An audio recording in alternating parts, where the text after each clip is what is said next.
of care work and housework, gaining new visibility in this time of global pandemic. But before starting the debate and introducing uh, those who were invited to speak, the Tricontinental Institute is promoting a campaign on care work. It has the same title as this event, is not love, it is invisible work, and we ask you all to post pictures or series of images telling about the type of care work, unpaid, invisible work that is done inside the houses and in communities to make it visible. We invite you to post pictures. And we want also to invite you to read our latest publication, Feminist Studies, a series of feminist studies, women's struggle. We have Satarupa will talk about the latest publication in the series, and also the text, the works we are going to discuss here today, the research on corona shock and patriarchy, and the recently issued dossier on care work in Argentina. So, to guide us in this discussion today, I will propose us to reflect on three main points. First, how does patriarchy and capitalism relate? If we look at the crisis we go through today, of the crisis of the system. Second, how does care work uh, is situated, is located in this system? And third, uh, how does how do we look to the future, having in mind the freedom of all human beings? So I'm going to we are going to organize this in three parts. First, we're going to present the results of the research we did last year, Corona Shock and Patriarchy, and trying to bring an analysis of what is the meaning of this crisis for women and what have been women's movements doing about it. Second, we are going to take a closer look to the issue of housework in South Africa, and we are going to interview one of the founders of the Domestic Workers, House Workers Union in South Africa. And third, we are going to go back to Argentina to take a look at the research resulting in the recent dossier called Uncovering Care Work, Uncovering Crisis Care Work in Times of Coronavirus. So we have here today Satarupa Shakabot, researcher and activist in India. She's going to share with me this first part of our meeting, and we're going to talk a lot about Brazil and India. We also have Noto Beko, a researcher in the Tricontinental Institute team in South Africa. She is one of the authors of Corona Shock and Patriarchy, the document, and Pinky Mashiane, who is going to be interviewed by Non Tobacco. And together they will talk about the issue of housework in South Africa. In the third part of our meeting, we're going to have Maisa Basquez, a researcher of the Tricontinental Institute in Argentina, Camila Baron, grassroots feminist, economist, graduated by the University of Buenos Aires, and Belen Rosas, who is a militant in the organization Organización Libre del Pueblo, who is also part of the Secretariat of Women and Diversity in the Union of Workers in Popular Economy. And they are going to introduce the issue of care work and grassroots economy under a feminist perspective in Argentina. So let's start the first part of our discussion. And I'd like to say to start that Corona shock is a term created by the Tricontinental team last year, And it became a series of researches in which we discussed how does this deep crisis has brought to light so many inefficiencies in social matters, politically and economically hitting the world today.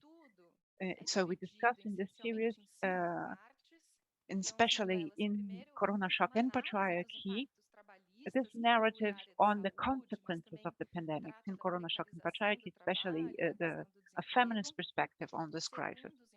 So the research, the dossier has been divided in 5 parts. First, the impact of in the area of labor, including healthcare, but also the precarization of work and the issue of unemployment. Second, the social impact, also regarding the LGBTQ plus population. Third, care work. Four, patriarchal violence. And five, what are the feminist grassroots demands and claims we have received in 18 points. And we invite you all to read the complete dossier, which is available in different languages on our website. So I'm going to take a longer path here. So we try to give meaning to the title of this event, if not by instinct, if not by calling or for some um, personal will or for love. Why do we not talk about uh, this type of labor women dedicate so many hours for? Why do we not think of collective solutions for this type of work? What happened is that the pandemic made visible issues that feminism and social movement had been uh, discussing for a long time. The system we inhabit as being normal has reached absurd levels of inequality, exclusion, hate, and discrimination. That was already true before the pandemic, but the pandemic makes these social problems more visible and also aggravates the forms and the consequences of social exclusion. Second, it is also clear how important the state is.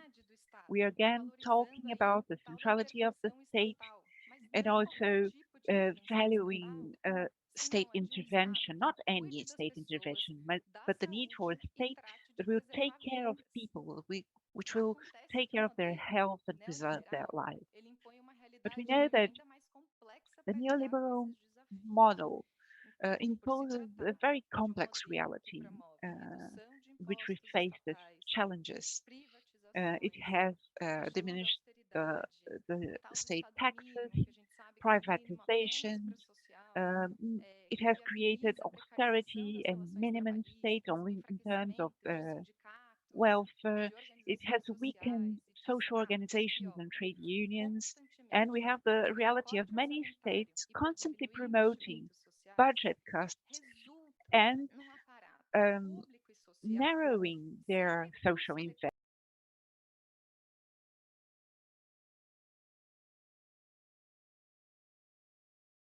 without the political strength to to fight for an intervention, a more concrete intervention in the context of pandemic. So we are talking about entire populations going back to starvation.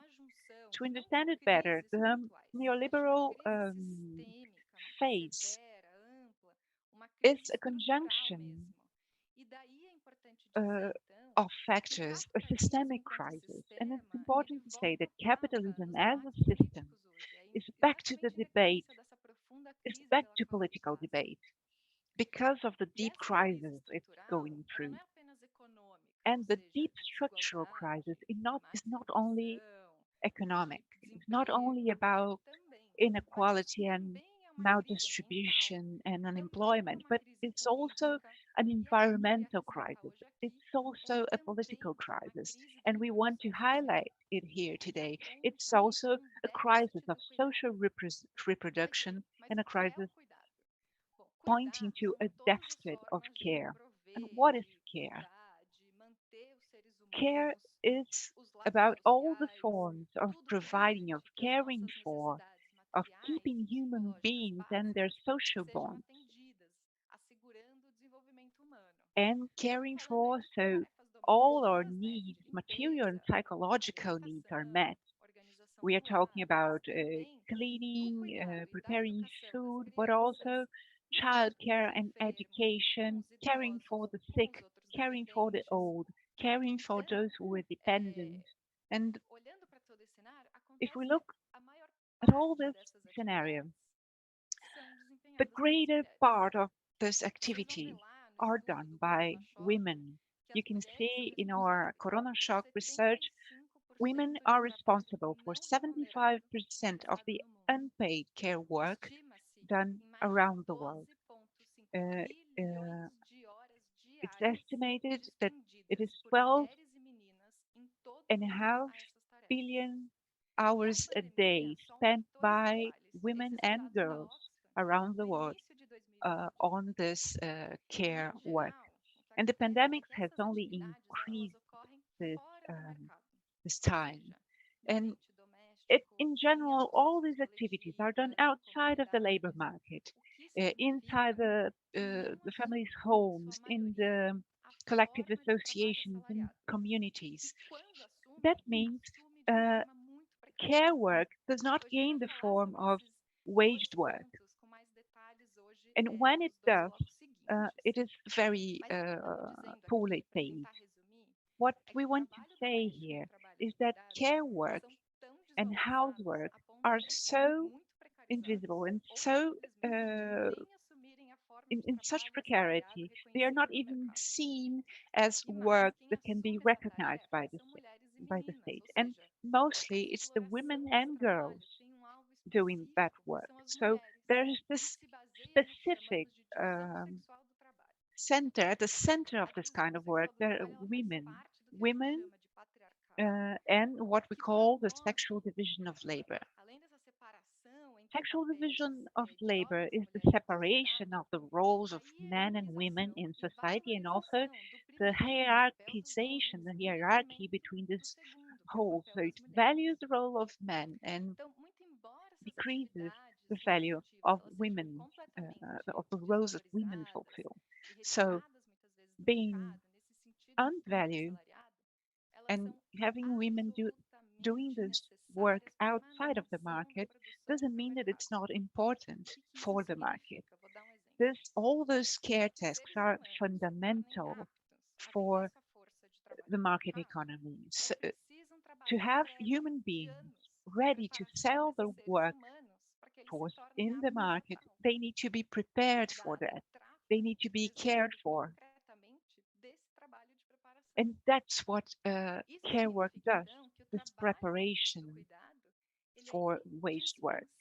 So, care work is fundamental to the existence of waged work. So, it's fundamental to capitalism itself. If capitalism in its neoliberal phase is sharpening to the most higher levels the capacity of social reproduction of society, what what we're calling the deficit of care, the society still depends on care work, on the care work for social reproduction to keep its course. So there's a structural contradiction here. I want to repeat this idea. If capitalism in its neoliberal phase is sharpening the capacity of social reproduction in society, at the same time, it depends on the social reproduction keep their to keep functioning without paying for the social reproduction work. And so these are windows, important entries for the debate of the times of crisis. The states and the bourgeoisie have been taking measures such as diminishing the minimum wage and precarizing work, what we call the Uberization of work, trying to extract from there and also from the unpaid nature of homework, of housework. They use all those tools to keep the concentration of wealth functioning. So, to give us a picture of how the rich never lose, they keep accumulating wealth even during the crisis, especially now during this pandemics. I'm going to bring some data from an Oxfam report. The 1,000 greatest billionaires of the world have already recovered their losses in 9 months. In 9 months, they have recovered all their loss. The poor people are going to take more than 1 decade to go back to the financial level they were before the crisis. The 10 white men, the richest white men in the world, the 10 richest white men in the world, they have accumulated more than $500 billion since the pandemic began. This amount would be more than sufficient to pay a vaccine for everyone. In Latin America, from March to June last year, the beginning of the pandemic here, 8 new billionaires uh, came up. One new billionaire every 15 days. So, why are we talking about this contradiction? Why are we talking about the limit the situation is reaching? In our research of Corona shock, we have been circulated this quote by Alexandra Kollontai. She would say capitalism has placed a crushing burden on women's shoulders. It has made her a wage worker without having reduced her cares as housekeeper and mother. That means it has been more and more difficult to keep women in the tasks of care work. I'm talking about the majority of women, women in the working class. They have to leave their homes and get wage work. That happens in a very precarious way, in conditions which made very difficult to support for them to support their families. Many families are caring alone for their children. They're alone as mothers. That happens without a debate in society about care work. Who is going to care for the children? Who is going to care for the old ones? Who is going to provide food for the house? Last week, a research here in Brazil said that less than half of black women with small children are able to work in the labor market. And this is one of the reasons for that is that we do not have uh, free available childcare. And that means the state is handing over to women the responsibility of the task of social reproduction and uh, trying to meet the demands of privatizing this sector, uh, privatizing the tasks that should be provided freely by the state. Elayet Safiotti, a researcher in Brazil, says that if society is interested in its reproduction, it needs to take responsibility for the social reproduction. And there's no other reason for this, but the fact that capitalism is appropriating this work and hiding it between the names of a natural calling, between the title of love, and naturalizing something that is not natural.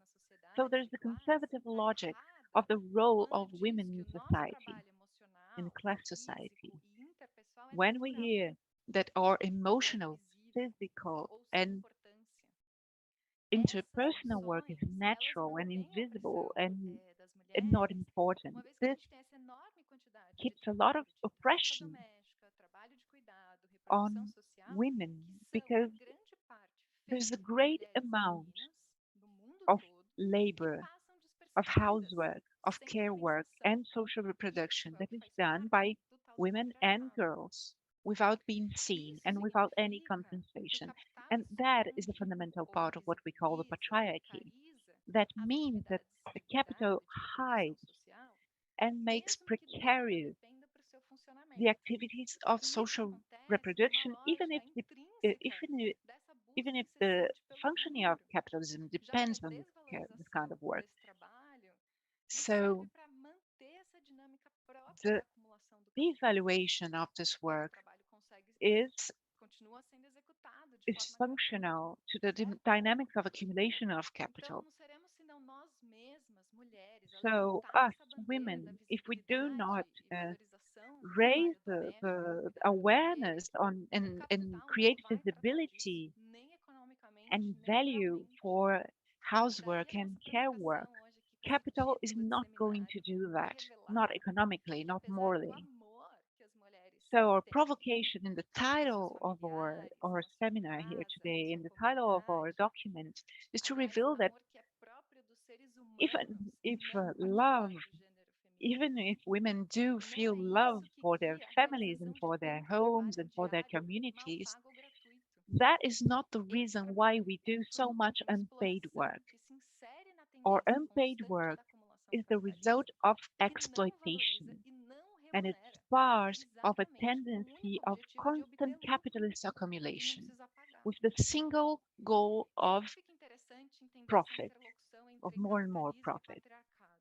And that's why it's so interesting to understand the relation between capitalism and patriarchy, because this division between production and reproduction, this has been, it's an artifact, it's been created, and it serves a purpose because our issue becomes a non-issue.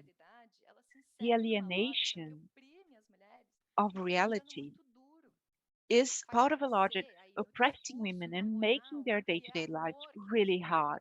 It makes it sound like it is love guiding us to do so much work for our families, but it's not. It is a conjunction of a system guided by profit and patriarchy, devaluing women and make them fulfill this role. And one thing leads to another. If we say that women have this um, domestic burden, if it is the result of sexual division of labor, if society makes them responsible for so many hours of unpaid daily work, it is women's waged work also what is at stake because their autonomy to get their income and also their possibilities of becoming professionals and getting education. It's not casual that women are the majority in the gig economy. And these women in the informal sector have lost in the first month of the pandemic 60% of their income. In Brazil, in many parts of the world, paid housework, waged housework, is responsible for 80% of women's waged work in around the world, and women are the majority of that group. About in Brazil, about 7 million women work in in that sector of paid waged housework, and 5 million of those have no job security. In South Africa, there's more than 1 million house workers. Again, the great majority of women, 8% of the country's labor force, are also in this precarious um, situation. That also is connected to the process of the feminization of poverty between 2019 and 2021. There was the expectation of a decrease in 2.7% of women's poverty. But now we expect a raise in women's poverty of 9.1%. We know that of the 96 million people will, who will be thrown into extreme poverty, 47 million are women and girls. So to wrap up, what we call the corona shock as part of a structural crisis of capitalism gives us an opportunity to raise a fundamental discussion on on the nature of care work. The sharpening of the social limits of this mechanism opens the possibility for us to give new meaning about to the value of this invisible work and the life of women. So we are not only talking about fair pay, but also to discuss the decommodification and the defamiliarization of care work. So the access to care becomes less a privilege and more a perspective of a right. So we're talking about the right of every people, of all people to be cared for. So when we talk about thinking of the future, it's not only discussing the division of the tasks and the work between men and women. And yes, we do need the perspective of overcoming the sexual division of labor. But also, we talk about the future in terms of finding uh, ways of making this responsibility collective and bringing it outside of uh, the the realm of the family. So we are discussing the model of society we want. And I'm going to leave you with the last part of our report. It's not simply a pandemic that exacerbates historical and social problems, but about a society that is deteriorating to the point of triggering its own inefficiency and decline. It's time to get rid of hierarchies and miseries inherited from the past and build possible and necessary utopias for the future. So, this is the introduction, and I want to ask Satarupa to talk more specifically of these matters in India. Satarupa, be welcome. Thanks, Janata. I hope I am audible. Okay. To begin with, I mean, after this long introduction of Renata, which put everything into perspective, we just want to begin by saying that the care and love, the burden of care and love has been put at the shoulder of women in large. But when it comes to the reciprocation of it, we see only violence and brutality. And this is something I think is the beginning point where we would like to address a few issue in this seminar today. All of us know and share a global experience where we see women's work is largely hidden and it is often unseen and unrecognized. But why it is so has been explained by Rarita is because of the historical oppression that women have been subjected to vis-a-vis the privilege enjoyed by the dominant gender group or the men in the society. This results in creating a huge gender gap. This gender gap further increases when women are made to work in a setup where capitalism and patriarchy work hand in hand. Such a combination makes the already challenging situation of women workers further difficult. In effect, what we see is that the combination of capitalism and patriarchy actually determine and define women's work, which neither have any will to guarantee any economic rights of the women workers, nor does it ensure the basic dignity of women labor. Today, when we are observing the International Working Women's Day, we see the term working women's uh, is largely missing from the context of Women's Day celebration. Now, why it is so? Because our society finds it very difficult and it is in fact uncomfortable to acknowledge the work performed by women, to see those work as work. In other words, I would say that all women's work are actually work. So there is no single woman whose work is not actually work, be it the work that we do in our house or when we go as a domestic worker to do activities or perform tasks in somebody else's house. All of those works are work, but our society does not want to acknowledge this work, this range of work as work. It is ironical to see tweets and posts popping up from political leaderships who have surrendered to capitalism and patriarchy, but denying the basic rights of women.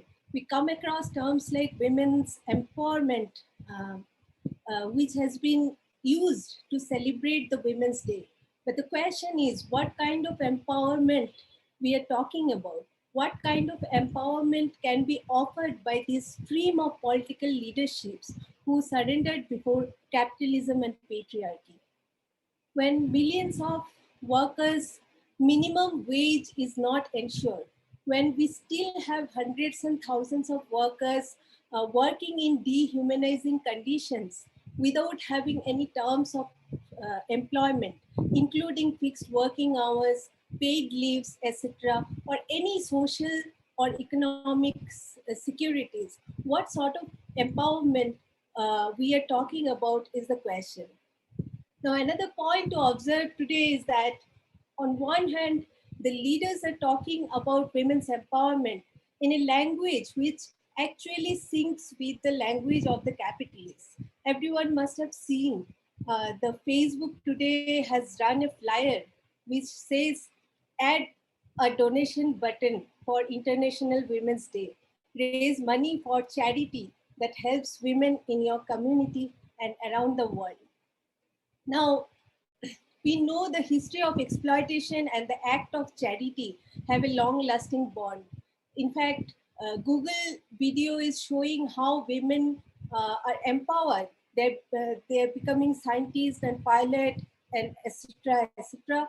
But if we talk about the unpaid and non-recognized work of women that are being continuously and consciously being invisibilized by the systemic patriarchy in the present time, and in the present time situation by the capitalism, this question would inevitably put this section of the political leadership and the capitalists into a very uncomfortable situation. So it is like we hear talks about women empowerment when Women's Day is round the corner and exploit the women labor in all 365 days every single hour. So in case of India, more than 90% of India's workforce is in informal sector, in which more than 90% of workers are girls, women, and children. This huge section of labor force is largely unrecognized. They are unseen, they're invisible labor force. If we look at how the ILO categorizes the workers, it does it in two ways: by putting the workers as self-employed workers and as wage workers. Now, this categorization has a problem. This categorization by ILO does not capture the complexities of or gendering of home-based labor in India. The household spaces are largely informal spaces which have been kept outside of the purview of the definition of a workplace. So the women who are performing tasks which are formal in intensive labor are performing tasks in an informal location. So that makes the whole act, whole range of works as invisible. So they are self-employed workers without any terms of employment. While the workers' outputs are not seen as real outputs, and the works that are actually considered as non-productive work in the flexible informal setup. Their status as workers their status as workers is denied. Although the women workers role continue to range of time consuming and labor intensive works, those works are traditionally considered as uh, women's work, the work that women are supposed to perform in India, which has no value in a patriarchal system. So while capitalism ensures the cost aspect is taken care of by cutting cost only with intention of optimization of profit, the patriarchy ensures that women's traditional place of work remains within the household. This combination makes women's labor actually invisible to a large extent.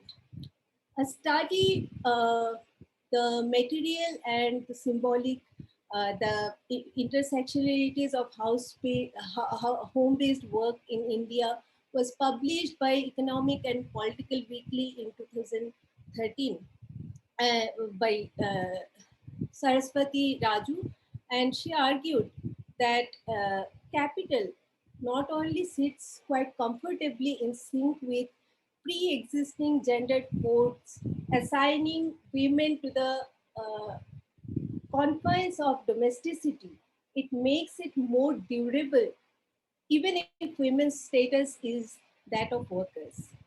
So the conditions that we were talking about, that how the conditions of women have escalated during the pandemic. If we see in case of India, um, a large number of domestic workers are migrant workers. They come from different parts of rural India to the urban spaces and to the metropolitan cities. Uh, their employers have completely disowned them during the pandemic. And since there was no clear terms of employment, there was no ground for them to ask for even their salary. Most of them have not been paid their salaries for almost the entire period. Some of them who got their salaries only got half of their salary. Only for March and April, some of the workers have got the salaries, but this joblessness continued for several months. And while interviewing some of the domestic workers, we have come across that there is a sharp decline in their earning. Like many of their families, their fundamental earning was based on this earning from the domestic work, whereas there was absolutely no money at their hands, and they were stranded in different cities without food, without any money in hand, with their children. It was really a miserable situation. Before the pandemic, most of them who had to earn more for the sustenance of their family, they used to work in as many as 8 to 10 houses per day. You can imagine the scale in which they're putting their hard labor. Many of the domestic workers in India work for approximately 12 to 15 hours in a day. And all these tasks include uh, cleaning, sweeping, cooking, elderly care, child care, washing dishes, and whatnot. All this work also were not assigned sometimes during the time of employment. So there is a fluidity. There is, when it comes to them delivering their work, there is no proper terms and conditions applied, because they can be asked anytime to do any other work other than what is being agreed upon during the time of employment. A consistent trend in India shows a large-scale violence on home-based workers. Now, this is another precarious conditions which has been largely witnessed in India. I was interviewing some of the leaders of Domestic Workers Union, and I came across when the workers ask for an increase in salary, or when they resist any form of sexual abuses by the employers, They're caused with threats of police complaint for theft, etc. Moreover, there are stigma of caste, religion, class, gender attached to them, which come as further burden and challenge to their lives.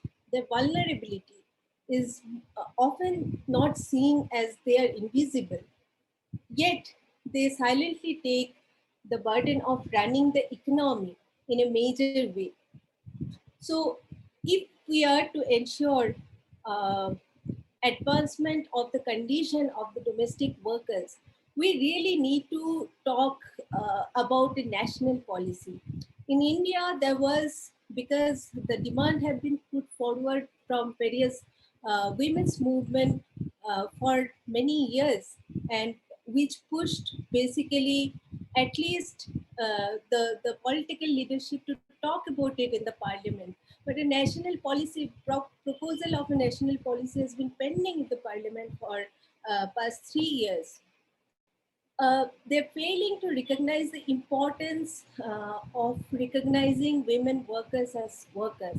And that is, I think, the first point that we need to harp on when we talk about the invisible labor. Secondly, admitting that all labor should have a decent working place, because in most of the times they are caused with different other challenges and threats, where they don't even find a place where they can articulate or raise their voices. So a decent working place with a supportive mechanism is required. And thirdly, that the way their life, their uh, them as human being has been dehumanized.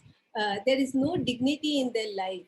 That has to be acknowledged, that they are no less human, but they are equal human beings as everybody else is, and their work has to be really recognized. So I would like to place these points from India, that we really need to work and build solidarities across the globe uh, to put forward a legal institutional mechanism, A, to ensure their rights as workers, and to provide a mechanism to treat the workers, the women workforce, as human beings. Thank you.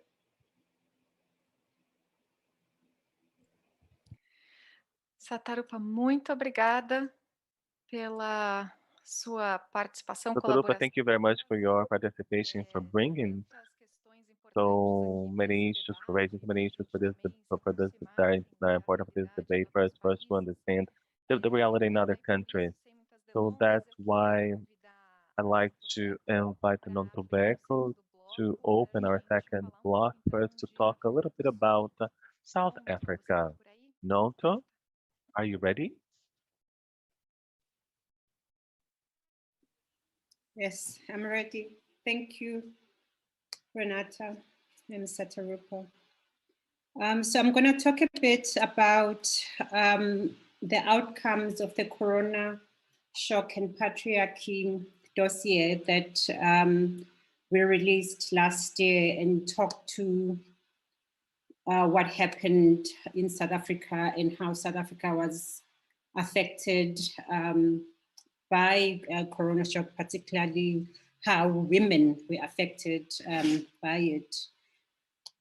I thought I'd just give a bit of a background, not just about South Africa, but just like the rest of the continent, where in Africa, women and girls have largely borne the brunt of the pandemic, as the virus has exacerbated already existing gender inequalities, laying bare serious fault lines in safety, physical and mental health, education, domestic responsibilities, and employment opportunities.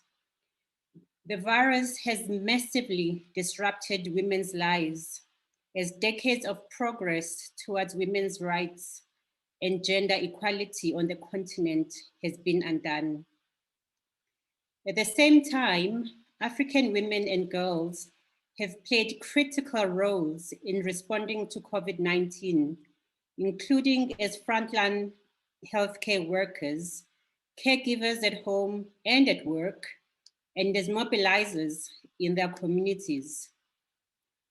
Though job and wage losses have been widespread under COVID-related economic restrictions, women and girls remain the most vulnerable on the continent, since 92% of working African women are in the informal economy, leaving them without job security or benefits under lockdown measures and without social safety nets. Informal workers have had to face a tough decision of whether to break lockdown rules, risking both their health and legal repercussions, or to go without an income. One of the most devastating effects of COVID-19 lockdowns on women has been in the increase of intimate partner violence.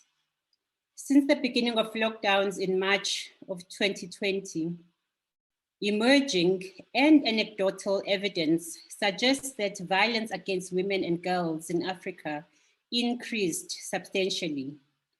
Before the pandemic, it was estimated that South African women are 5 times more likely to be killed on account of their gender than other women worldwide, 5 times more likely.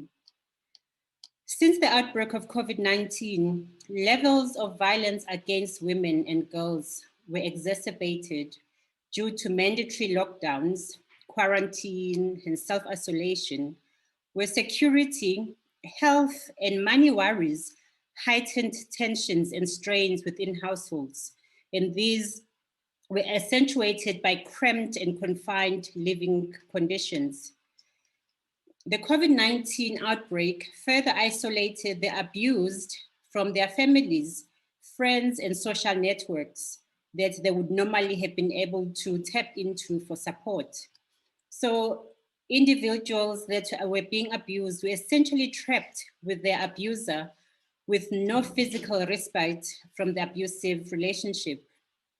Some perpetrators even use the threat of contravening COVID-19 as a method to coerce the women away from seeking medical or psychological help. Some places of safety reported receiving between 500 and 1,000 calls a day from women and children confined to their homes within days of the lockdown being effected. At the beginning of lockdown in South Africa, which was in late March 2020, the government banned evictions. People could not be evicted from their homes if they couldn't pay the rent, etc., unless there was some special order from a judge to say that this could be done. However, in all of the major cities across the country, Cape Town, Johannesburg, Durban, municipal governments still evicted people living in shacks. In one case in Durban, 29 women were evicted from shacks during the hard lockdown. With nowhere else to go, these women slept in an open field, and then they were arrested by the police for violating the lockdown. They couldn't sleep at home, they were evicted. Now they're also being arrested because they're breaking lockdown rules. City governments maintained that the shacks were destroyed during anti-land invasion operations, and those shacks that were destroyed were unfinished and unoccupied. But most activists see those claims as an attempt to escape their legal obligation to get a court order and to find alternative accommodation for affected people. In Durban, Abahlali Basemjondolo, a movement of shack dwellers, most of whom are women, were subjected to daily evictions, during which there was considerable state violence. At times, live ammunition was used against their residents. At some point, Abahlali's women organization issued a statement saying, "We are afraid of the coronavirus, But there is no virus worse than not having a place to stay. There is no virus worse than armed men attacking and destroying your home.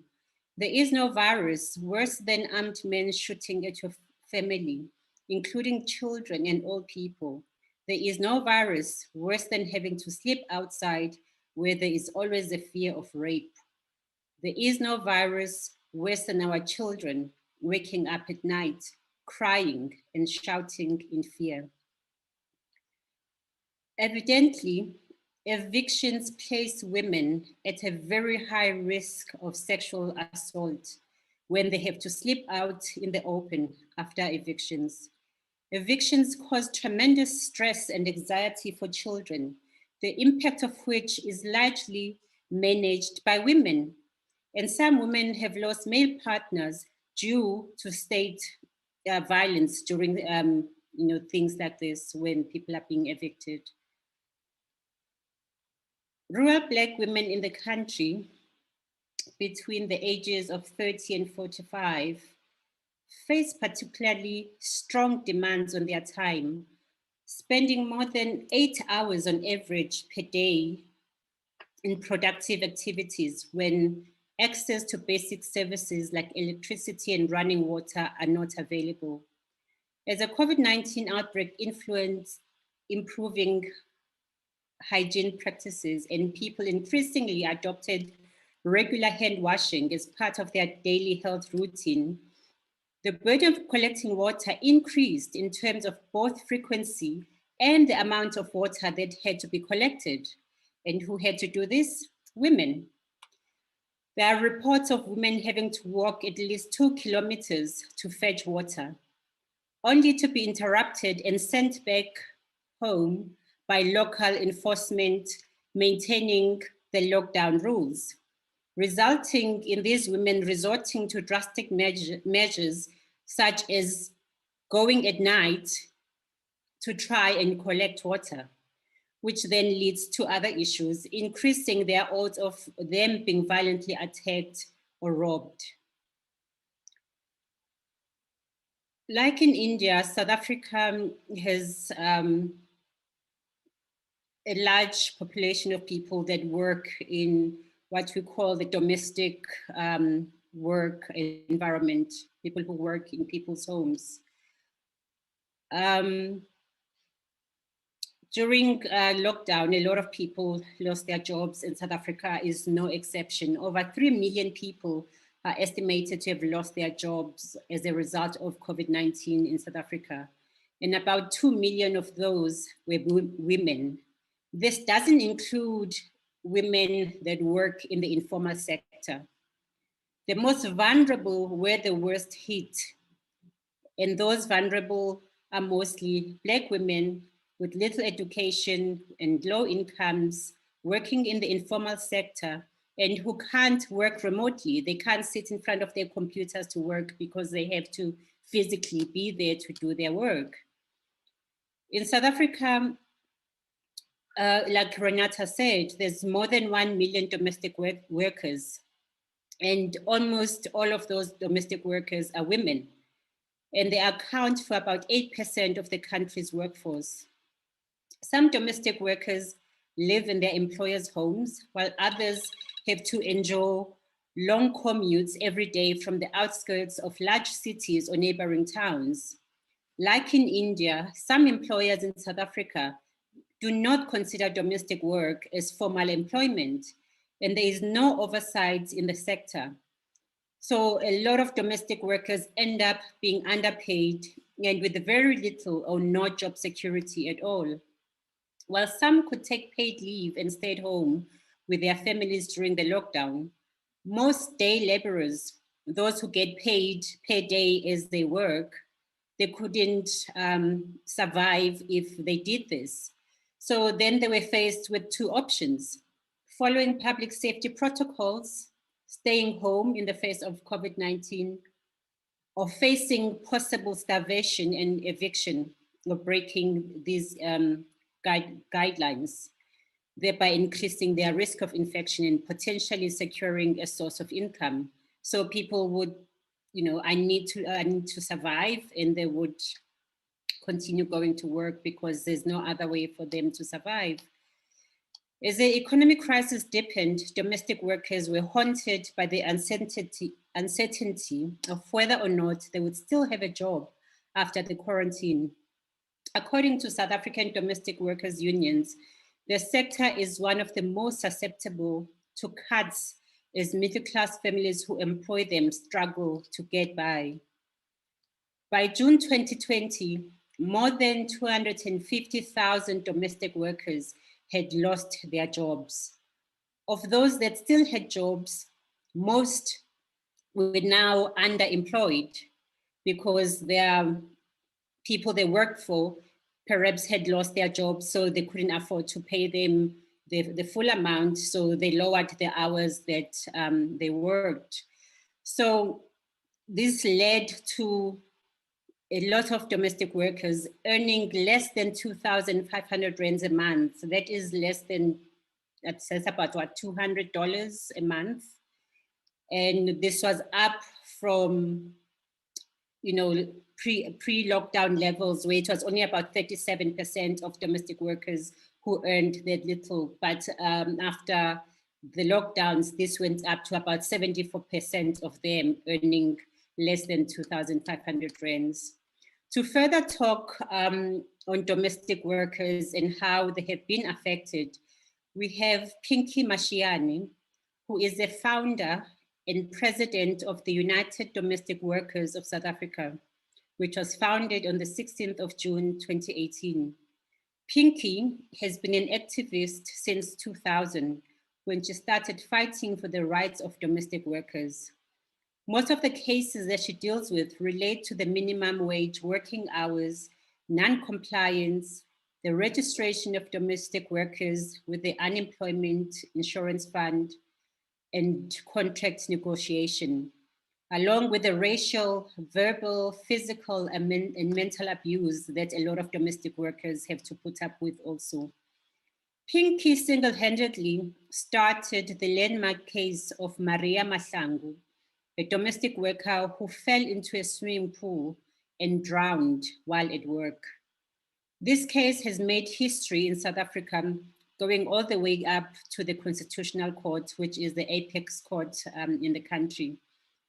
And this case saw domestic workers being included in the Compensation for Occupational Injuries and Diseases Act. I'll now hand over to Pinky and ask her to take us further. Thank you.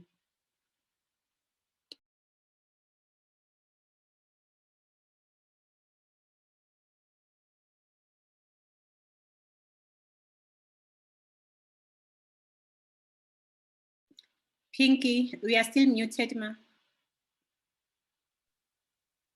Thank you. Can you hear me now? It is an honor to be included on this dialogue on the International Women's Day. Yes, we have a lot to celebrate as women, even though we are still not liberated enough as women. Our rights are still limited somewhere because of patriarchy and many things. So as women, before I speak about domestic workers, I would like to pay tribute to the women of 1956, those women who made history in South Africa, before other marches that followed and other demonstrations that followed, Sharpeville and Soweto uprising. It was the women of 1956 who made the first history in South Africa when they marched to Union Building, including those women. They were domestic workers who were carrying their employers' children at their backs. They were there to make that mark and to pave this way for us. It is really unforgettable, and their work didn't go unnoticed. Yes, the sector that I'm representing, the domestic work sector, it's a sector where capitalism is at its worst, and domestic workers, they don't understand when you talk about capitalism, because most of them, they are very poor. It is a sector that is aligned with illiterate women, poor women, unmarried or single women, or women who cannot do anything for themselves. They think that the domestic work is the work of somebody who doesn't have anything to do for herself, who can work for other people to make a living. And the sector itself has not been getting much recognition from those in authorities. The sector itself has been taken very light. Like I'm saying, that is not recognized or given that recognition by those in powers. As we're speaking now, we have been sending submissions because of being left out of the national minimum wage, where all other workers have been given 21 rand 69 cents an hour, and domestic workers are still left behind. They say we get 19 rand 9 cents an hour. When this national minimum wage was implemented in 2019, domestic workers were given 15 rand an hour. All other workers in South Africa were given 20 rand an hour. Farm workers were given 18 rand an hour. Then in 2020, last year, we were given 15 rand 57 cents an hour. Then this year, farm workers are getting the national minimum wage of all other workers. Domestic workers are still left behind. And what they are saying, the Minister of Labour, is that the domestic workers will be given the same national minimum wage next year. The question is, why not this year? Why are we still discriminated? Why are we still classified that we are domestic workers? That's why we are not getting the same national minimum wage like all other workers in South Africa. Yes, the sector has a lot of history. In domestic workers' history, there's history of gender-based violence, and of which domestic workers will not report to be victimized or losing their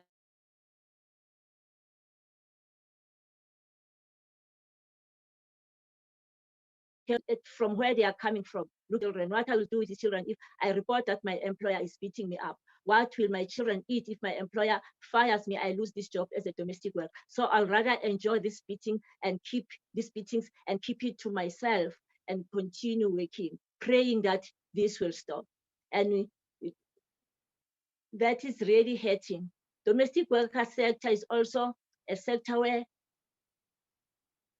domestic workers are enduring lots of sufferings. Domestic workers are raped by employers, and they are not saying a thing. They are domestic workers whose employers are forcing themselves on, and they do not know what to do. And they fear, because inequality is also playing a major role. Who am I as a domestic worker, as Pinky, that I can go and report that my employer has raped me? And my employer has told me that he's got money, I can do nothing. He's got 8 highly paid lawyers. I cannot do anything about this case. And nobody will believe me. That's what my employer is saying. Nobody will believe you because we are only 2 in this house. So your case will not go anywhere. So domestic workers will keep that sexual abuse, that sexual harassment, that rape to themselves. Others have even gave birth to children of their employers. So we find the domestic worker having a beautiful colored child because the domestic worker was impregnated by the employer and didn't report that. And as a matter of fact, the domestic worker will lose that job and go to stay at home because running away from the medium mustn't see that my child is a colored child, because that will show the medium that I was sleeping with my boss. So I have to leave my job and abandon everything and leave my savings behind and live with nothing, forfeit everything just to save myself and save my child. Yeah, the sector has also been, like I said, physical abuse has been happening. I want to speak of a case of Mama Kabonina Mkonza. Mama Kabonina Mkonza was beaten by an employer last year in December, the son of an employer. And she was beaten because of the government's decision about lockdown. And when the son was beating Mama Mkonza up, the father of the son held Mama Mkonza's hands so that she cannot defend herself while she was lying, bleeding, being kicked by the son on the floor. And Mama Mkonza went to report the case after she escaped from that because she nearly got killed in that incident. And the case was reported to the police. And when she's going to court, the perpetrators are given much attention than Mama Mkonza. she will be told to stay outside of the court, and she will hear from those inside what they think, or the date they are postponing. The case has been postponed for the 8 times now, and that's the capital system that they are using, capital system that they are using, that those who don't have power, who don't have money, which goes with racism, they must not get any justice. It's another case. That one shows that women are suffering as domestic workers. Poor women are suffering. They do not get justice, and there's a system that is fighting that they must not get justice. They must just keep on being slaves, because even the salaries they are getting, the slavery wages, we still have a long way to go as domestic workers to fight for our justice. When Justice Victor delivering her the Constitutional Court verdict in the case of Maria Mahlangu on the 17th November 2020, she said, because Black women found themselves at the intersection or convergence of multiple oppressions, some argue that indignities they face can tell us something about the grand design or brutality of apartheid. Yes. So when she's saying that, she was speaking about the explaining the role of domestic workers and how they work, how they suffer for their work, and how they are treated by society, because society is looking down on domestic workers. Society does not recognize domestic workers. That's why even young people who are domestic workers, they don't want to be known that they are domestic workers. They will tell lies that they are working in offices while they are domestic workers, because of how the sector is treated itself and how the sector is not recognized by people. So as we go, after 26 years of democracy, we are still faced with all these challenges as domestic workers. But we are working very hard as leaders, because as one of the fellows in the fellowship of the Nelson Mandela Foundation and our Atlantic Fellows for Racial Equity, we are working together to promote equality, to eradicate poverty. And this system of capitalism, the system that is oppressing women, patriarchy, where you can see even in politics, you see political leaders, they will use women to gather votes from, or to oppose other women who wants the positions, so that they can elect that man who's manipulating them into supporting to be an elected leader. So that's the patriarchy that is happening all over the world. I was listening to a colleague who was speaking about the Indian domestic workers that they are working between 10 and 15 hours a day. I was asking myself, what does the law say? Because here the domestic workers are said to be working between 8 and 9 hours a day, but we find domestic workers working for 15, even to 20 hours a day, domestic workers who are working more and are not getting extra payment for the hours that they are working for.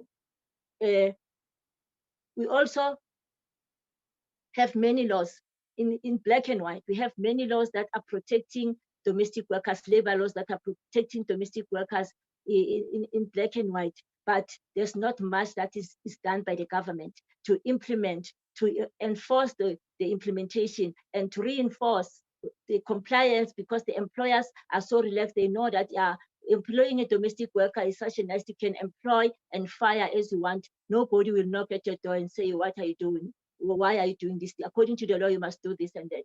That's why when we started with the case of Maria Mahlangu that was in 2013, yes.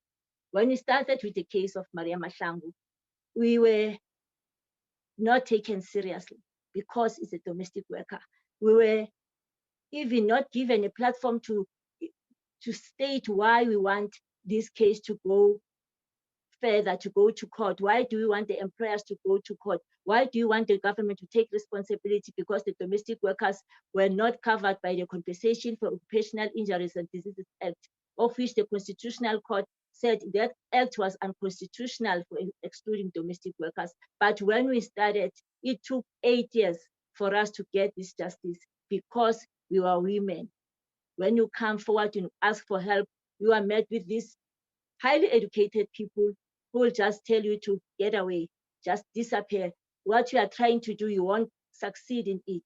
You don't have powers. You cannot stand for what you are starting. So just leave it and get away from this case. So as domestic workers, we have come a long way. Like I said, that domestic workers were part of the women who marched in 1956 in South Africa. Domestic workers are still playing a major role in the economy of South Africa. During the lockdown when it started, many employers send their domestic workers at home without salaries, without even any guarantee that we will pay you when you are at home. Some employers prefer to lock their domestic workers in their properties against their will. They force them to stay at work and not going to their families. When times like this COVID-19 pandemic comes, because it's something that we all didn't know about, we are all scared. We thought the world was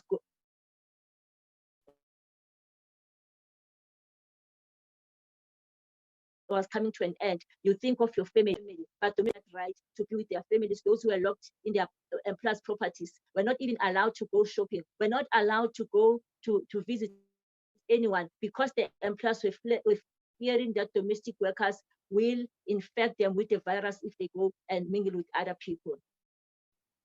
The sad part of which we haven't proven to is just that it's an allegation, because we are still trying to find the truth of the allegations.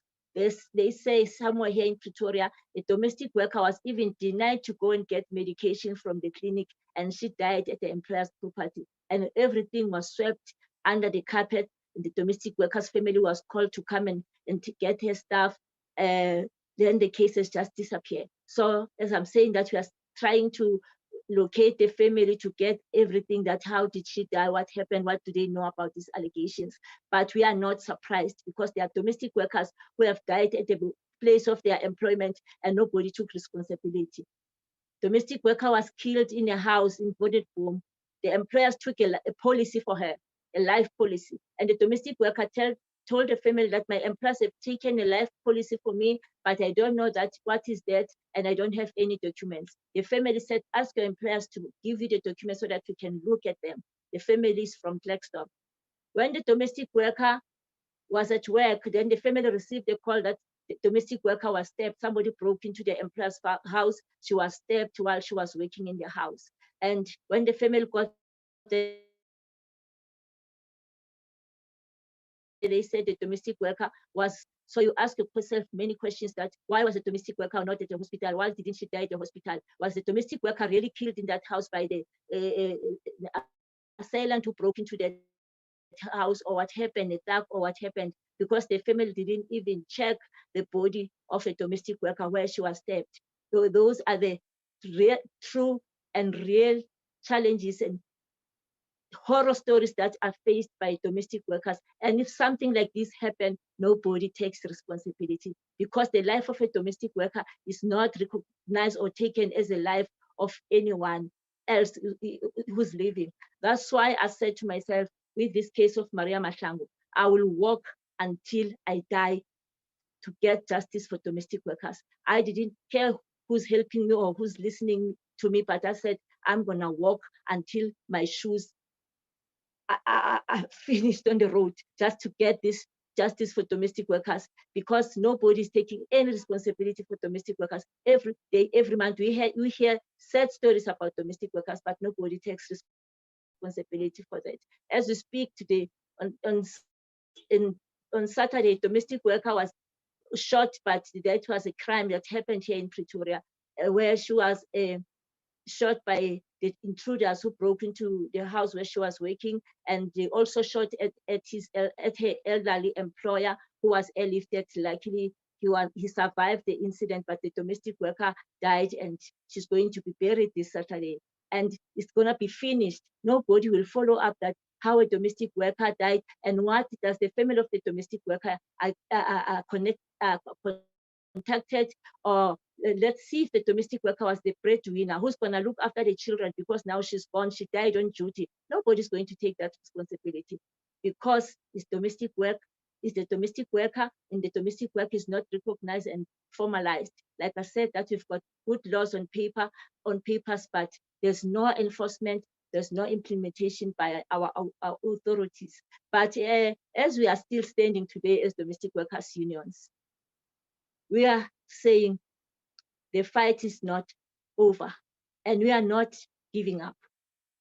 We are still going further. We are still going to fight, and we want to pass what we have now to the young domestic workers, that they can, if we fall on the road, that the young domestic workers can pick up the sword and go forward. Like we did, that we took the sword from those women of 1956. That how did they do it? They didn't have cell phones. They were not well educated. They didn't have what we have today. There was no technology, but they could make that number of 20,000 and make that historical march, and the first ever march in South Africa that is recognized until today. It was led by women, because women women don't give up. Women, in our language, they said "Maba na utshwara thipa ka bohale," that the women, yeah, the women can hold that knife, knowing that this knife is cutting me, but because I'm a woman, I'm going forward. I'm gonna hold this knife and fight this person who's trying to stab me with my fist holding tight on this knife. Thank you very much for this time. Thank you, Sis Pinky Siyabongama. That was really enlightening, and just to hear the real life experiences of people, and not just something you read in a newspaper or see on the news, but hearing directly from people who've experienced these things. Siyabongama. Thank you. Thank you, Renata. I'll hand back to you. Obrigada, Nonto. Obrigada, Pink. Acho que vocês foram muito Thank you, precisos. Nonto. Thank you, Pinky. You've been very precise in your analysis of vulnerability, and especially for bringing the concrete examples, giving us a dimension, a comprehension of what we're talking about here today. Thank you for making up the second part a very inspiring one for us to keep on in struggle. I'm going to ask Maisa to take the floor to open the third section of our meeting. Maisa, please. Thank you very much, Renata. It's lovely to be here with all of you. It's lovely to hear you.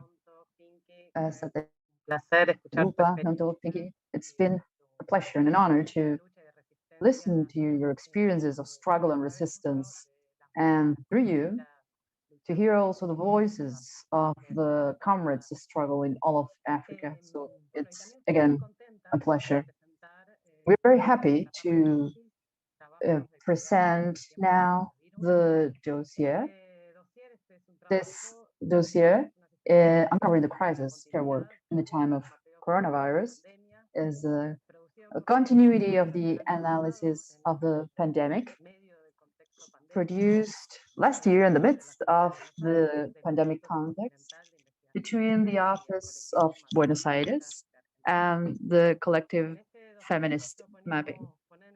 In this dossier, our goal was to center on the processes and dynamics that aren't always visible or remunerated, but that sustain life, and the role of women and the LGBTQIA community. For many years, the role of feminism in giving visibility to unpaid work, this has emerged worldwide, and lately we've heard also from the different feminisms and their struggles the need to focus life, not profit. And part of this has to do with acknowledging, recognizing domestic and care work as work, to acknowledge how essential it is in this context, and the inequalities and violences that are reproduced in the fact that they are not visible. in the context of feminist strikes that began here in Argentina from the year 2016, saying we are all workers, all of us are workers.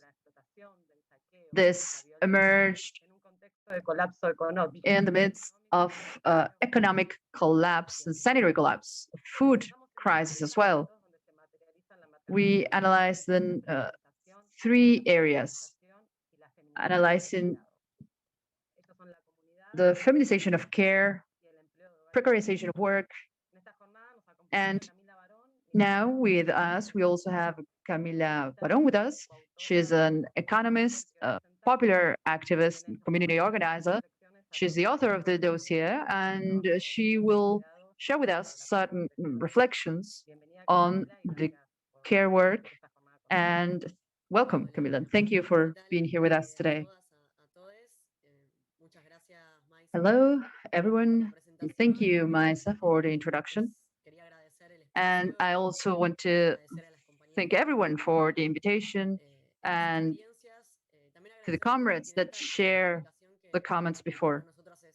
Finally, to share the Tricontinental Institute for this publication, which was very important for us. It was very important that we were able to do this in the context of the pandemic, which had us, of course, isolated and with reduced possibility to come together. And this gave us the possibility to stay connected, to work closely with comrades from different territories, and so to produce this material that's been very timely published now on March 8th. So my deep thanks. So the name of the dossier is Uncovering the Crisis, Care Work in Times of Coronavirus. And as Maisa shared, our plan was to think about what was happening with all of these different types of work in different areas. It's an experience of collective work. It was also an experience of collaborative learning based on dialogue and mutual listening, which wouldn't have been possible without all of the comrades that contributed with their own views and senses and feelings. This dossier is structured based on podcasts, which you can find in Spotify and other tricontinental networks, social media accounts. So this dossier is basically a systematization of these three episodes that focus on different topics. We're mainly interested in this particular voices, aside from the reflections that we might indulge in more theoretical reflections. We thought that none of this made sense without the voices in first person of the comrades who are there. They are present throughout the dossier. The first section is called Warriors in Community, and it's an attempt to show how this invisible work has something specific for the territories where the house or the home becomes also the community.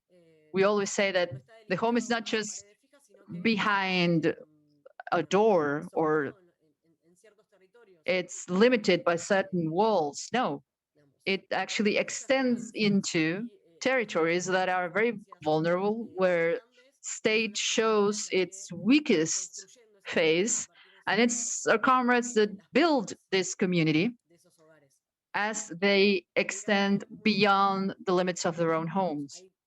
In this section, which is called Warrior of the Communities in Spanish and Community Care Work is Essential Work in English, there are different issues here that are made manifest. First, the feminization of community work and how essential it is. The issue of centering community, so how community becomes the center of the reproduction of life. We also show a new mapping of work that has to do with the consequences of neoliberalism in these sectors, as well as the resistance that are weaved together on the basis of this. We also mentioned the acknowledging and remuneration of this type of work, we talked with different workers who only during the pandemic, and in a way, we could say thanks to what the pandemic made visible, there was now work that's being called publicly as essential, which we knew already before. This had always been essential. And I'm talking right now, for example, about what we call gender agents and health agents in different neighborhoods, the comrades that are part of the community kitchen who are in charge of making sure children are fed, and they aren't known, acknowledged, considered workers because they don't have a wage or a salary. There are different forms of income, certain programs that recognize their work, but they don't have a wage as such, a salary, an official salary that can really recognize all of the value that this work adds or gives to society, the contribution to society. And I'd like to quote here some of these comrades, the voices of some of these comrades. For example, if I may, I will quote Yolinda Carrizo. She said, "We had to go to work with our children in tow and put up with looks of indignation as we sifted through bags of garbage. We had to open the doors of our homes so that the children in the neighborhood could have a snack, and we had to create community kitchens." So this is just in very few lines how unemployment and the impact of neoliberalism in the last few years have pushed these comrades into working beyond the limits of their home as a form of resistance and a need. But in this work, they also found ways to establish networks of support and affection, of activism. And again, it's about weaving different ways to reproduce community life very much in the front lines. And it was these comrades with the types of work we've mentioned recently, they made the life in these territories possible. Now, speaking about recognition and payment, I would like to quote another comrade that mentions how their work is not given visibility. If it's not visible, it's not recognized. If it's not recognized, there's no wage for this. So it's another way of, again, highlighting the need to give visibility to this work, which is what we're talking about today, and it's connected to the campaign launched by Tricontinental that we join now as well. Also, feminist networks redefining this in the pandemic, especially. We know this comes from before the pandemic, but they were, in a way, renewed and made evident in a different way. And I'd like to quote here Janet Brilches, who said, "Since we're here in the neighborhood, our neighbors told us that they were facing eviction because of the rent payment. We know well that we don't have work. We're not able to pay rent, and the landlords demanded rent, or they would be evicted and have to find another place. So we organized this issue among ourselves and the community to be able to go to the house and talk to the landlords and tell them that they can't evict families during the pandemic." This testimony, again, states the importance of these networks that are so important. The networks comrades build in the neighborhoods to ensure access to the rights. During the pandemic, evictions were forbidden in Argentina, and still, despite the presidential decree that forbid them, without this network, it wouldn't have been possible to enforce that rule. And that is something that is built in the community through these networks that are also responsible for infrastructure, community kitchen, and again, as we said, they extend community beyond the individual households. No household sustains itself. The second part is called the home as a site of struggle, and we wanted to go inwards. So the first section is about the community, the invisible work, and the reproduction of life in certain neighborhoods specifically, but we also wanted to, again, open into the doors and windows of homes and to see what was happening in the households. And the three conclusions we reach here have to do with the fact that every home is political. There is no typical household, as statistics sometimes makes us want to think about things. So certain forms of mainstream economy, let's say, or as it's understood in certain sectors, well, the households are political, and how they are built is also a matter of political dispute or conflict. And as the oft mentioned sexual division of labor and how this works within the homes and what impact it has beyond the household. What are the positions left for women and LGBTQ community, and how these things are not disconnected. And finally, the third conclusion of this is the patriarchal household as an unsafe home. When we go into the homes, we could see very clearly that during the pandemic, the violence against the bodies of women and LGBTQ community increased. And this has to do with the fact that households that have been organized patriarchally and with a patriarchal division of labor, they are unsafe places. And so femicides continue. Femicides as the most extreme form of the violence that happens within the households, that is also sometimes very invisible. That's why this sexual division of labor is also violent in itself and reproduce this violence. In this episode, we talked to different workers, with health workers, educators, journalists, with sex workers as well, someone who shared her experience of eviction during the pandemic. She was in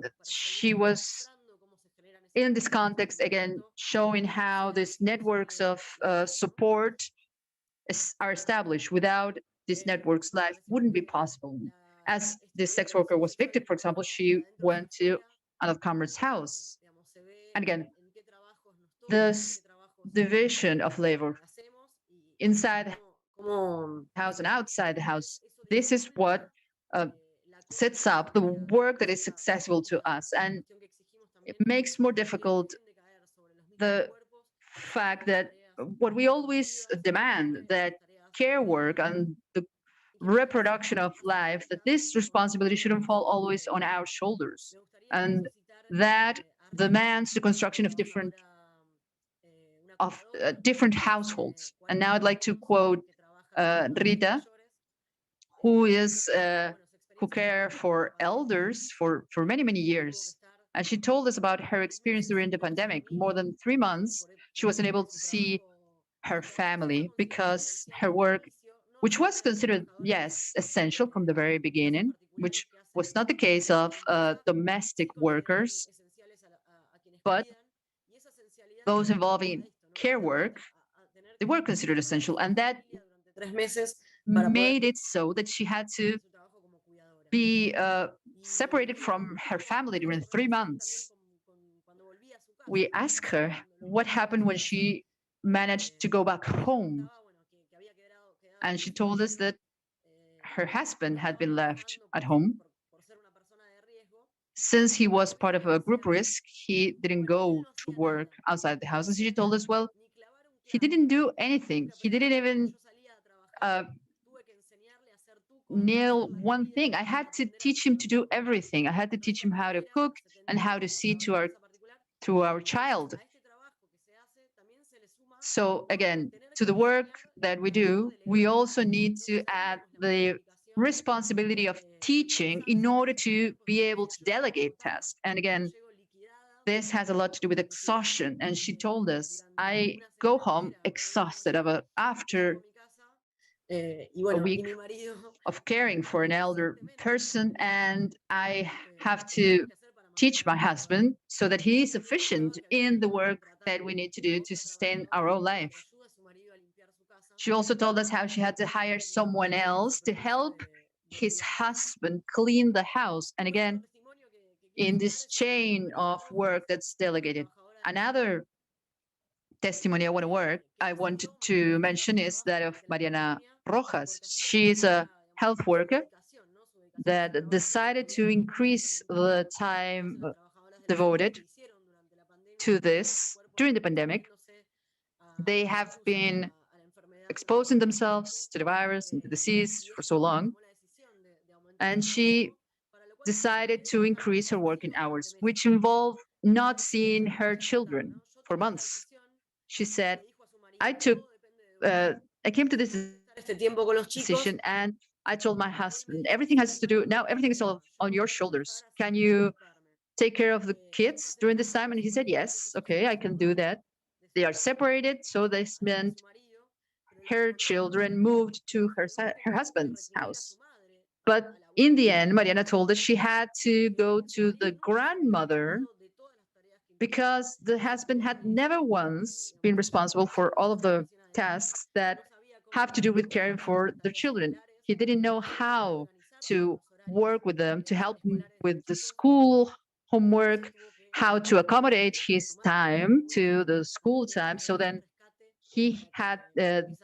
Mariana had to call on the grandmother to ensure that this family was able to continue ensuring this care work. And what Mariana reflected on this was, well, we should have organized ourselves differently. This made it clear for me that it's not that, okay, you do this and I do this other thing. We should have divided our work in a more equitative way, which is something that I can only now realize. And lastly, the last conclusion of this episode, looking within the household, is what I mentioned before in terms of insecurity and violence. In this section, we also had the testimony of comrades that accompanied situations of violence during the pandemic. And I'd like to quote here Iliana Fusco from an organization called Casa Amphibia. And she told us that with different comrades that decided to take in their own hands the construction of houses to have more autonomy for those comrades who were in situations of violence. Because very often what happens here is that they are taken to temporary shelter to distance them from their aggressors. But that's not the solution. Removing them from their territories and their support networks, this is not the solution. So then taking on the construction of the houses and of a safe space, a safe territory where they can also be supported by these networks, feminist networks of support and care. That also create tools to overcome this violence. This is, again, essential work. So the third section deals with a different way of domestic, of housework and care work, which is paid work, the work done in households other than one's own, with a salary that is always too low, never entirely recognized. And during the pandemic specifically, we also had the possibility to discuss it more, because very often this very essential work is never mentioned, and capitalism wouldn't even be possible without, well, yes, many other types of work, but in particular, this one type of work is very much invisible and not acknowledged or recognized at all. And that's why the conclusions of this section, which was called the robot girl. So the robot girl as this image, as if it were a machine without feeling, removing all humanity from the work in households. And this is what we thought we also wanted to focus on and presented it like that. In this episode, we said that which is not named is not seen. And it has to do with this silence, to not mention the situation that these workers go through. It's a very feminized sector, the one with one of the highest percentages of women worldwide. 90% of house workers are women, and the vast majority of them don't have any work agreement or contract with rights. They're extremely vulnerable worldwide. And this is a situation that demands urgently policies that deal with the situation in Argentina in particular. 1 out of 5 workers who are being paid are part of this sector. So 1 out of 5 women who receive payment for the work are part of this sector. And without specific policies for them, we will never change this structure of insecurity and vulnerability and the wage gap that women face. And the second conclusion of this episode is that we must have an intersectional perspective when it comes to house and care work. Because what's also evident and what happens is that it's a sector that suffers racism and xenophobia. They suffer this every day. This sector has a large percentage of migrant workers. And this episode, this section of the dossier, this episode of the podcast is built on testimonies from Argentina, from Spanish state and Bolivia. And we had workers from these 3 countries participate. And it's very impressive when you hear these testimonies of these 3 different countries. It's amazing to see how much there is in common in terms of what happens, these experiences of workers, be they in wherever in the world they may be.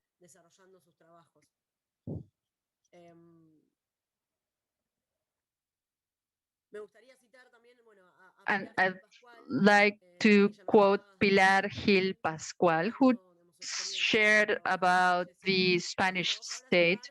She said, domestic workers, we never know when our work starts or where it ends, because it's not written in the law how it should be done. There are many things that have been forgotten. They forget to regulate our night shift. Whatever is regulated is a lot less than in other kinds of work, and there is no monitoring system. We depend continually on the goodwill of those who hire us. And I think that this quote is from, again, as I said, from Spain, but it's replicated everywhere in Argentina as well as in Spain.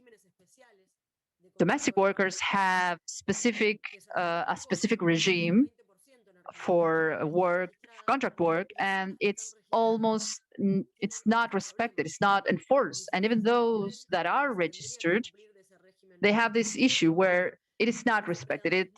They don't really follow what the regime states. Employers don't know their obligations, and we have specific campaigns for these workers to be registered and for these regulations to be respected, but the campaigns are very, very lacking. And we mentioned intersectionality. There's a quote here in the dossier. We say the impact of coloniality has to do with the different phases, and it's highlighted even more in migrant and racialized women. This has also to do with how this work is done, connected to migration, that many times also have to do with escaping violence in their own territories. But when they go to those places that they work in, these violences are reproduced again in different ways. And again, the crisis of the pandemic has deepened historical inequalities, and that this type of work has suffered particularly.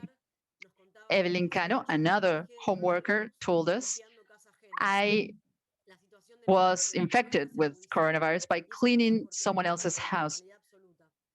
Our situation worsened because we were already in absolute informality. And during the pandemic, they did with us whatever they wanted. Now, I don't know if you remember, but some of the first cases in many countries were of home workers, domestic workers in different countries. This happened in Brazil. Some people came back from their trips abroad, people who hired the employers of these workers. They didn't allow them to stay home, and so they exposed them to contagion.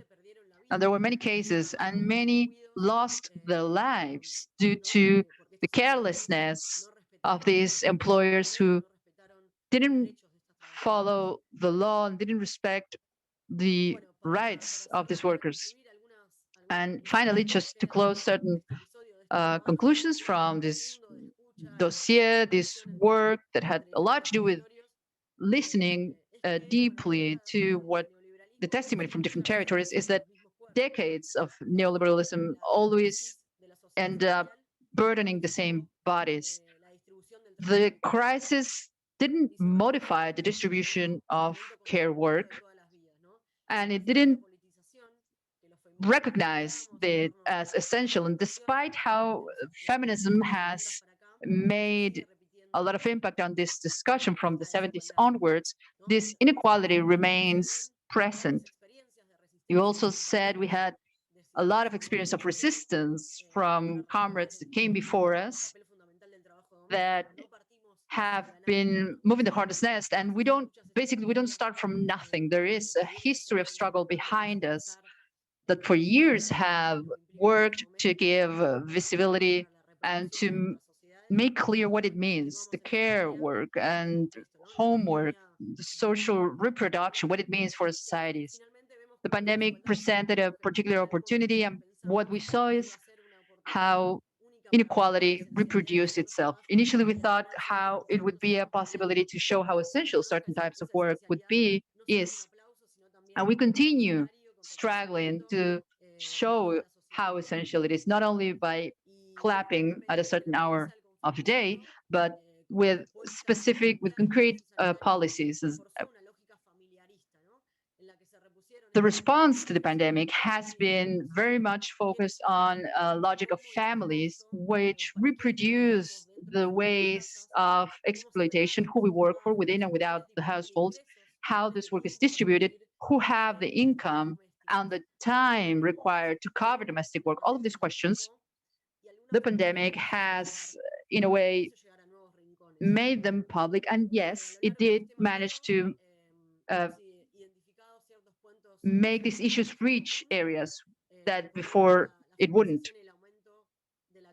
We have certain points now, again, that are clear in the houses, in the communities, neighborhoods, within the home, how women continue sustaining life, but also we see the everyday rebellion of the comrades that told us about building networks and everyday activism at home, at work,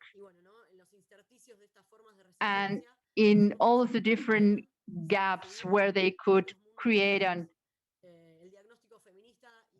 pre-establish or different ways of working, different ways of living. We're convinced that this dossier can provide a lot of material for the construction of these new lives, as we said. And again, just thank you very much for this invitation, for the possibility. And you are all invited to go over the dossier, where you will find many very valuable testimonies of all of these warriors who are who continue on sustaining life at their homes, in their works, and everywhere. Thank you very much. Camila, por tus palabras, tu presentación, y bueno, también tenemos Thank you, Camila, for your presentation, for your words. And we also have Belén Rosas here. She's a member of the Union of Popular Economy Workers. Since 2016, they started being part of the strike, of the feminist strike, for the fight of the acknowledgement of their work, the work of people who invent their own works on a daily basis. Community work, habitat, access to land for production, all of that is part of the fight or struggle agenda of these warriors. So Belén is going to tell us the experience of these women related to precarity, the precarity of their works, the problem of habitat, access to land, and the movements of popular economy. So Belén, you have the floor. Hello, everyone. First of all, I would like to thank everyone for this invitation, for the space, to our colleagues who have organized this meeting, the interpreters who are interpreting all that we are saying, which is hard work indeed. And they enable all of us to actually making this activity internationally with different languages. So thank you. I'll try to not to rush too much. It's difficult for me, but I'll give it a try so as to be nice to the translators as well. So Maisa, thank you for the presentation. I was listening to Camila before. I'm like, I don't know what else to add to what she said, to what she has already mentioned. From maybe an economic perspective of, I could add an economic perspective of what is happening to us in Argentina. Maybe I can make a small introduction to popular economy, even if it is not the main topic that gathers us today. But I do believe that Camila's presentation is very useful, kind of setting the floor or paving the way so that I can expand a bit more on that. Currently, popular economy represents 4 million people in our population in Argentina who are working in that situation. And what do I mean by that situation? I usually don't like to make this concept idealistic. The origins of popular economy is not something that we need to vindicate. I think that what we should vindicate is the struggle, the fight that takes place in the resistance against neoliberalism. It started in 2001, or actually during the 90s in our country. And I think that that's what should be fostered or pointed out in all this sphere. We have a lot of activists and militants who started working back then and who continue doing this silent and ongoing work. That is to say, sharing or facing these kind of movements and supporting other movements. However, there is this large amount of population that is completely marginalized from any kind of possibility of having dignified work, and dignified between inverted commas, of course, because, you know, we are talking about a sector that creates its own work in order to survive. So what should be vindicated is actually the organization that took place starting from this or based on this. This is something that allows us to be talking about popular economy, that allows us, fortunately, to be able to share that we've advanced on getting more acknowledgement, more rights, because you know that back then there was not even like the idea that this could be achieved. The guys who were making the first demonstrations to reach or to claim for their lands, for their rights. So going back to today, the feminist perspective of all this situation, the most important part is that the acknowledgement that all work is work. Part of the popular economy is care work in places where they create food or they make food or they take care of the elderly or the young people. Those are care tasks. So at the time when it comes to saying, okay, this is work and this is not work, for us, I mean, we had a direct impact on our lives. This is the work we have been doing for years. And what Camila said is true. This is not a properly acknowledged kind of salary or wage. In this case, it is a social plan or social subsidy, but they are not putting the right value on our tasks. However, at least it is a kind of acknowledgement, or it's kind of supporting us. But the first picketeers, which used to have this negative connotation mainly by the press, by the communication media, or by the institutional power, now we are no longer called picketeers, we are workers of the popular economy. And I think that that is quite some progress for our sector, because it puts us in a different position. As of this, we could start projecting many other things, which is, as a matter of fact, what we are currently doing. Going deeper into this acknowledgement, getting the adequate salary, that they put a value to it, that it is not only a question of, okay, a round of applause for them. No, that's not enough, because it doesn't solve anything concretely in the lives of our comrades. And then, regarding our work during the pandemic and the lockdown, well, you can imagine that in such a situation, health crisis, the care tasks were considered essential from scratch, from the very beginning. So in the popular economy sector, the tasks that were related to maybe more material production, so to speak, were suspended. But the rest, that is to say, the ones that our colleagues carry out and that are fully related to the informal sector, even if they had the same monetary compensation, they couldn't say that it was not essential, or they couldn't say that we were not left aside comparing salaries. So these care tasks doubled or even tripled in the popular neighborhoods of our country.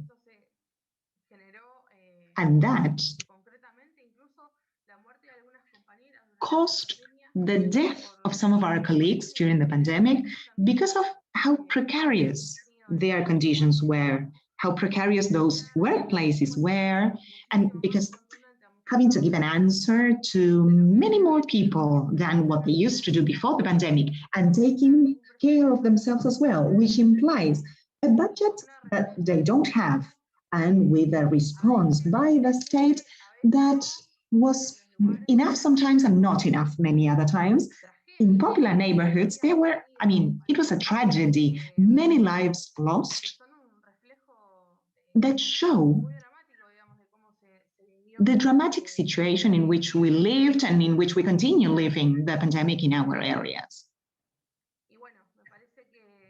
So I think that precisely because of that, the increase in poverty in our country, I think this is a picture, a snapshot that is directly related to the femicide statistics, the gender violence statistics that we have in Argentina since January to yesterday. They are calculating how many women were killed or abused. And this is a vicious circle, you know, more machist or patriarchal violence. There is no way out because we still need our income, we still need to create our own work and to have some kinds of income. So without the feminist networks that we build on a daily basis, there is no possible way out. And if I may, I would also like to add that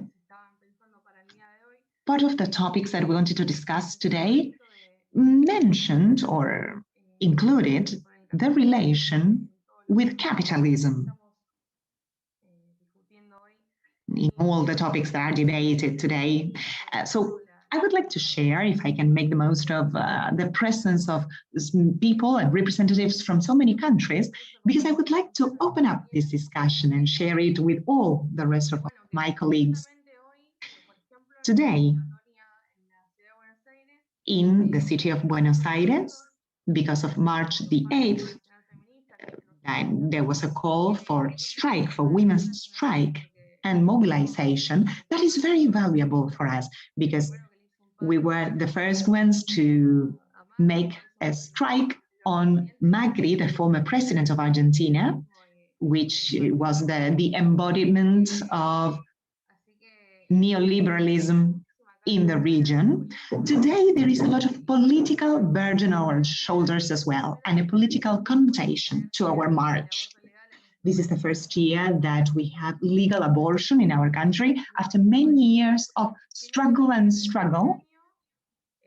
And it is also the first year where the right wing, the right, is calling for a march in the same place where we are going to hold our own demonstrations, our own marches. So, I mean, the people who were confronted to their policies, to their looting and their repression and their neoliberalist policies in the last years, I mean, it's contradictory. It is contradictory, the presence of those sectors that impoverished a greater amount of women, lesbians, and non-binary people. And workers, I mean, people that had an impact on the way we lived in the last few years. They try to become our allies now. I think that's terrible, and I wanted to mention this at least. This is somehow linked to the question we were posing about what is the relation with capitalism or with the state nowadays. And there was also something that was mentioned about the social networks. They continue talking about March the 8th, yes, throughout the world, and I think this probably happens in different countries as well. There is a situation that is leading this date from a marketing perspective. I mean, the struggle with which it all started is somehow getting lost, and it might be dangerous. We need to continue going deeper into the causes and creating some strategies, because I believe this is a problem that we are facing at a world level. I'm not sure, of course, of the specific situations or the specific conditions in each country, but I believe that it is necessary to strengthen our networks even more so as to anticipate these situations, the situations that will not be positive or beneficial to us. I don't think it is enough to say, okay, this is our mobilization or this is our march. Because it's not that we hold a key to the feminist movement or to being out there in the streets. That would be absurd. But I think we need to deepen the discussions within our feminist movement in order to strengthen the popular perspective and to strengthen at the same time our concrete resistance to the messages sent by those sectors. Because they were the opposition back at the time, and they were facing our ideas, and the discourse is the same. I mean, they are replicating our own discourses now. This could have been perfectly well part of our discourse years ago. So I think that this is dangerous if we allow these other sectors to continue with this kind of discourse. Our work, our networks, we should benefit from them more, because these networks that we already have allow us to continue strengthening and replicating the works like the dossier that our colleagues have done here and have talked about,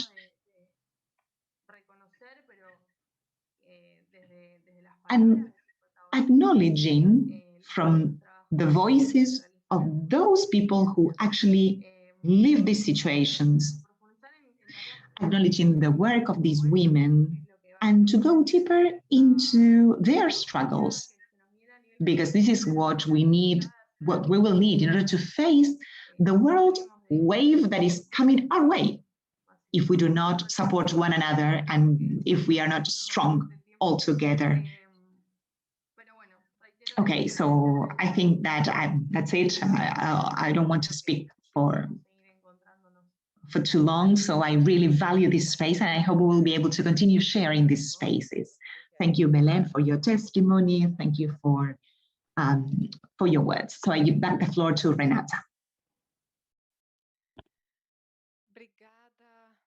Thank you, Maisa. Well, our dialogue today touched Africa, Asia, Latin America, and it's really interesting that all of us talked about the same thing. We talked about the vulnerability of these workers, precarization, informal sector, invisibility of care work, but we also talked about the struggles and the demands that we women raise everywhere. So I'd like to thank for your contribution of all these militants, activists, researchers, and fighters.